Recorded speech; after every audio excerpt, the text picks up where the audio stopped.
अस्सलाम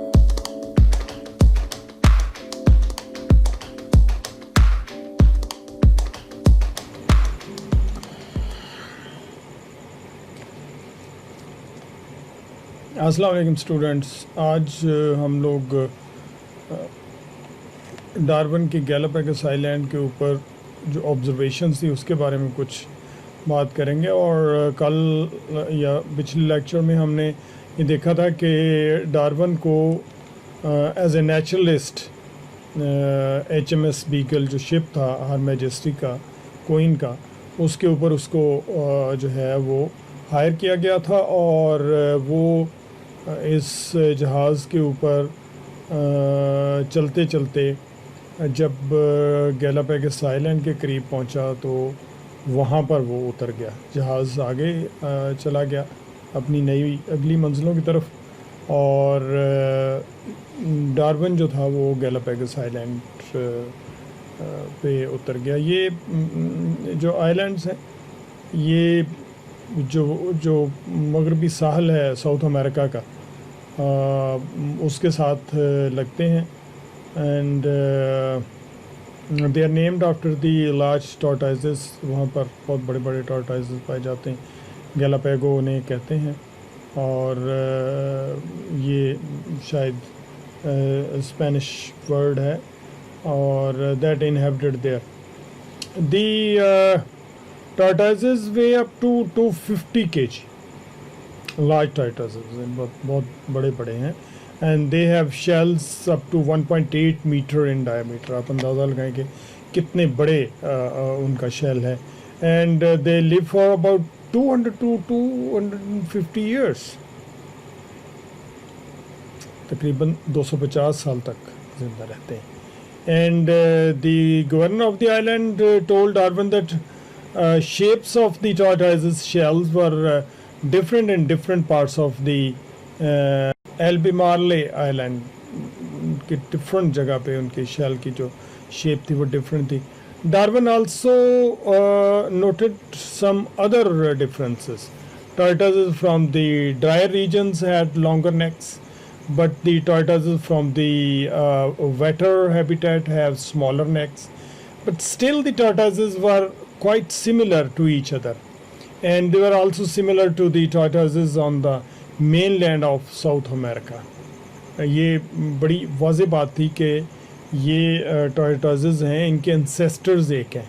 बट जो ऑब्जर्वेशन थी डार्विन की वो ये बता रही थी कि इनमें कुछ जो लोकल हैबिटेट में चेंजेस हैं, कुछ चैलेंजेस हैं उनको डिफरेंट जगह पे और different parts of the islands, तो उसके अंडर द स्ट्रेस उनमें जो है वो कुछ चेंजेस आ गई हैं और ये एक दूसरे से मुख्तलिफ भी हैं लेकिन मजमूई तौर पे एक दूसरे से मिलते हैं।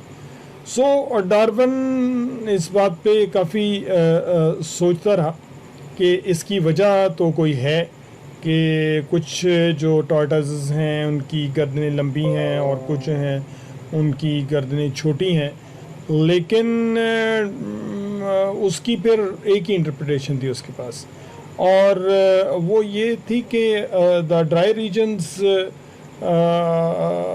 में रहने वाले जो टॉर्टोइजेस थे उनमें वेजिटेशन चूँकि कम थी और उन्हें ज़रूरत थी कि उनकी गर्दनें लंबी हों ताकि वो शाखों तक पहुंच सकें। आमतौर पे वेजिटेशन ये लेते हैं। Therefore, the tortoises with longer necks have advantage in this region. They can reach higher to get food, and therefore this region favors tortoises with longer necks. On the other hand, tortoises with shorter necks, they live in moisture regions, and this region does not favor tortoises with longer necks. Therefore, the shorter neck tortoises survive in these regions. यहाँ पर पानी है तो उसके अंदर उनकी गर्दनें अगर छोटी भी हैं तो आराम से उनको खुराक मिल रही है। अगर उनकी गर्दन लंबी होगी, ज़्यादा बाहर निकलेगी तो यू नो कि उसका एक बहुत बड़ा नुकसान ये है कि उनकी प्रेडेशन आसान हो जाएगी, ज़्यादा एक्सपोज हो जाएंगे। तो इस वजह से उनको जो एडवांटेज है एक स्मॉलर नेक्स के साथ सर्वाइव कर सकते हैं क्योंकि फूड जो है वो बिल्कुल ही उनके इर्द गिर्द है।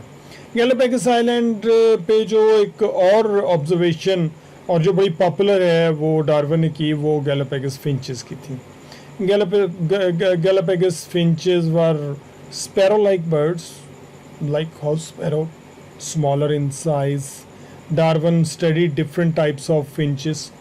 Darwin noted that the Galapagos finches have common ancestry. They are having lot of similarities, and scientists now think that the ancestors of the finches inhabited the mainland of South America. South America में students आपको पता है कि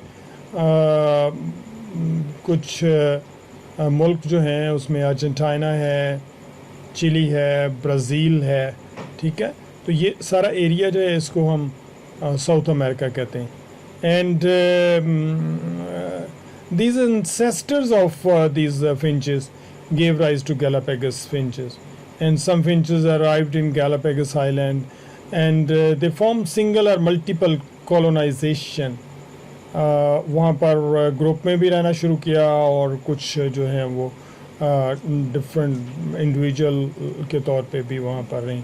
They set up the first bird population on the island, and early finches lived in many different habitats.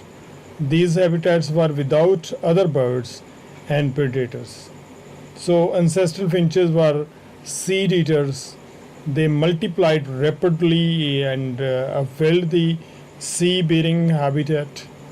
And जब बहुत तेज़ी के साथ उनकी ग्रोथ हुई, चूँकि प्रेडेटर नहीं थे वहाँ पर, तो क्या हुआ कि वहाँ पर मोस्टली सीड ईटर थे, तो वहाँ पर फूड की शॉर्टेज हो गई, कंपटीशन बहुत ज़्यादा बढ़ गया, ठीक है ना.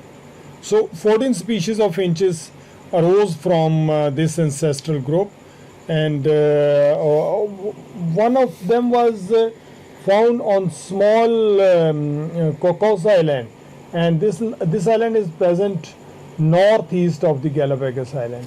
Each species is adapted to a specific habitat on the island, and these finches are different in size and shape, and their bills.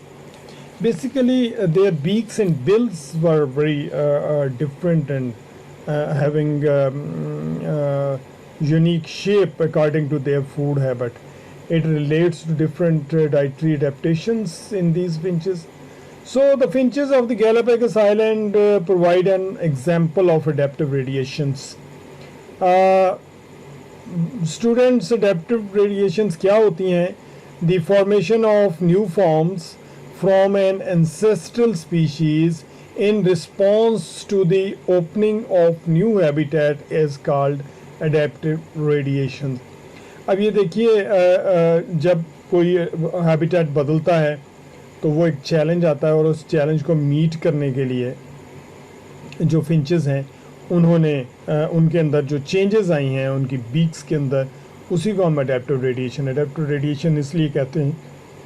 ये जैसे आप पिक्चर में भी देख रहे हैं कि एक एंसेस्ट्रल एनिमल है और वहाँ से फिर बहुत सारे एनिमल जो हैं वो डिफरेंट टाइप के वहाँ से अराइज हो रहे हैं अकॉर्डिंग टू डिफरेंट चैलेंजेस.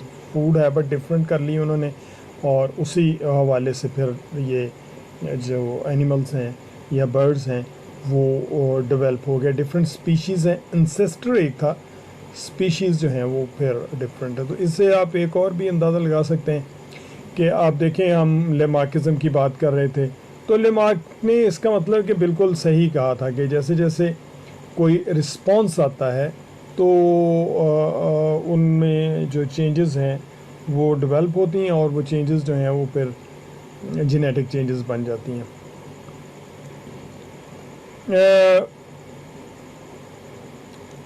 उसके बाद हम आते हैं मेन थ्योरी की तरफ, जो डार्विन ने दी, जिसे हम थ्योरी ऑफ नेचुरल सिलेक्शन कहते हैं, which is very popular one. लेकिन इसकी डेवलपमेंट की भी एक स्टोरी है, और डार्विन 1836 में वापस आया इंग्लैंड, और अगले 17 साल तक डार्विन ने जो नोट्स लिए थे, जो कलेक्शंस की थी, जो ऑब्जर्वेशन की थी उस पे वो काम करता रहा और उनके बारे में बहुत कुछ लिखता रहा, उसके बारे में मेडिटेट करता रहा, उसके बारे में अपने नज़रियात कायम करता रहा. And then he made some new observations. One is the artificial selection. He was interested in the success of breeders. आपने देखा है कि जो ब्रीडर्स हैं, जो एनिमल्स रखते हैं मुख्तलिफ फॉर्म बनाए हुए हैं जिन एनिमल्स के, तो वो कोशिश करते हैं कि जिस एनिमल्स की जो खसूसियात हैं या करैक्टरिस्टिक अच्छे हैं तो वही आगे ब्रीड करें. तो वो सिलेक्टिव ब्रीडिंग करवाते हैं उनकी. ये बहुत कॉमन है, वो सदियों से चल रहा है. तो इससे उसके जहन के अंदर आई कि हो सकता है इस तरह का कुछ प्रोसेस नेचर के अंदर भी चलता हो.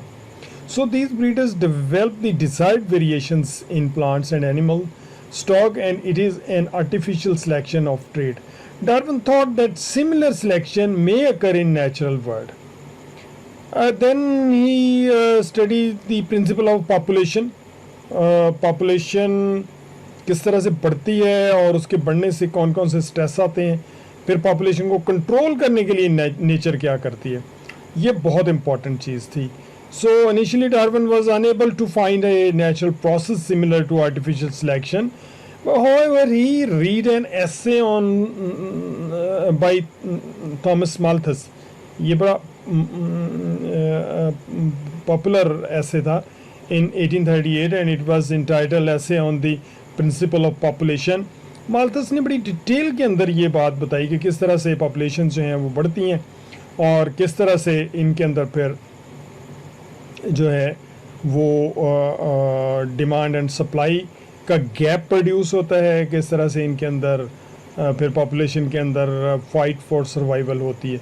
सो Malthus believe that the human population increases geometrically but resources can not increase with the increase of the demand. Geometrically 1 से 2, 2 से 4, 4 से 8 और 8 से 16 इस तरह से, जबकि रिसोर्सेज जो है वो 1 से 2, 2 से 3, 3 से 4 बढ़ते हैं. तो कभी ये पॉसिबल ही नहीं है कि अब बढ़ती हुई आबादी के साथ रिसोर्सेज जो हैं वो मीट कर सकें. So the population restraining factors like poverty, गुर्बत आती है, वॉर्स हैं, जंगें होती हैं, प्लेग है, बहुत सारे ऐसे बीमारियां आती हैं. उस वक्त प्लेग चूँकि बहुत फैली थी 1800 में, उससे पहले भी ये चलती रही, ताउन जिसे कहते हैं. तो इसके अलावा जो है वो कहत है, फेमन आते हैं पॉपुलेशंस के अंदर. अभी भी आप देखें जो जिन मुल्कों के अंदर पॉपुलेशन बहुत ज़्यादा है या जो मुल्क अंडर डेवलप हैं जहाँ पर पॉपुलेशन का प्रेशर बहुत ज़्यादा, तो वहाँ पर बीमारियों की जो एक रेशो है वो भी ज़्यादा है. और इसके अलावा वहाँ पर जो है वो लोगों में जो फूड के लिए कंपटीशन है वो भी ज़्यादा है, माल न्यूट्रिशन का शिकार हैं और डेथ रेट इन्फेंट्स ज़्यादा है.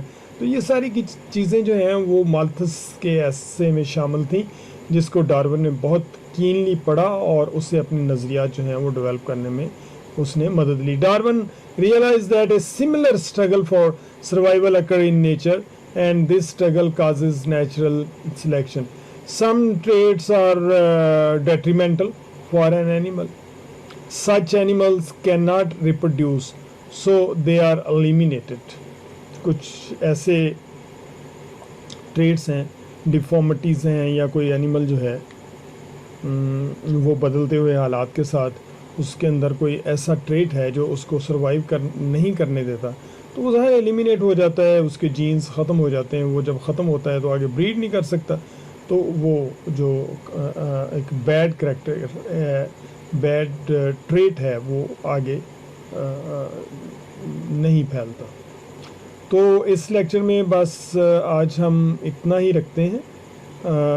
उसके बाद थ्योरी ऑफ नेचुरल सिलेक्शन जो है उसको हम अपने नेक्स्ट लेक्चर में लेके जाएंगे. उसके जो 4 पोस्टुलेट हैं वो भी देखेंगे और उसके बाद फिर देखेंगे कि अडेप्टेशंस किस तरह से एनिमल करते हैं.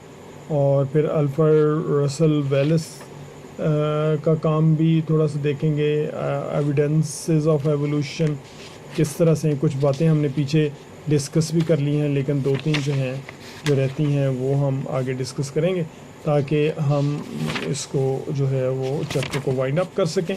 और आपसे फिर मैं फ़ीडबैक भी लूँगा। अल्लाह हाफिज़। नेक्स्ट जो लेक्चर है वो इंशाल्लाह इसके साथ ही मैं अपलोड कर दूँगा, तो आप लोग जो है वो रेडी रहिए।